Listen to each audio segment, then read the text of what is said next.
Head master గారికి మరియు ఉపాధ్యాయురాలు గారికి మరియు విద్యార్థుల గారికి నా యొక్క శుభాకాంక్షలు. ఇది ప్రపంచ దివ్యాంగుల దినోత్సవ సందర్భంగా ఈరోజు మన మీటింగ్ జరుగుతున్నది. మీరు మా కొడుకు వికలాంగులని నిరుత్సాహపడదు.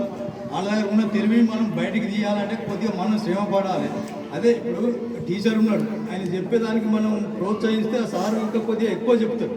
ఇప్పుడు గాడు ఉన్నాడు, ఆయన కొడుకు రోజు బడికి తీసుకెళ్తే వాడు కరెక్ట్ సక్సెస్ అవుతాడు. ఆయనకి మేము చెప్పినప్పుడు వింటలేదు.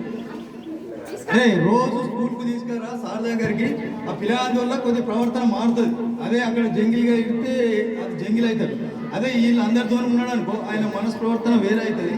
మీరు ఎవరైనా నిరుత్సాహపడకుండా అందరూ పిల్లగాళ్ళు నా కొడుకు ఇది అదే అనుకోకుండా సార్లు చెప్పినట్టు మెదిలి మనం ప్రోత్సహించుకున్నట్టు మన మంచి పిల్లకన్నా కన్నా వాళ్ళకి ఎక్కువ తెలివి ఉంటుంది. కానీ అది మనం ప్రోత్సహించుకోవాలి.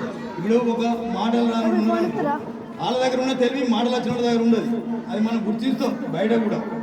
అది ఇప్పుడు మీరు ఎవరైనా కానీ పిల్లలను మంచిగా తీసుకొచ్చి స్కూల్కి అప్పచెప్పి మళ్ళీ తీసుకపోవాలి. ఇప్పుడు కొండాపురం నుంచి ఒక అమ్మ వస్తుంది, ఇక్కడ ఉండే ఆ అమ్మనైతే ప్రతిరోజు వస్తుంది. నేను చూస్తాను, మా మనవరం స్కూల్ తీసుకురాక ఇప్పుడు ఆ అమ్మ అంత శ్రమపడి రోజు పొద్దున వస్తుంది, మళ్ళీ సాయంత్రం గుండి తీసుకపోతుంది. అదే మన ఊళ్ళో ఉన్నారు ఆ శ్రమ చేసుకుంటలేదు.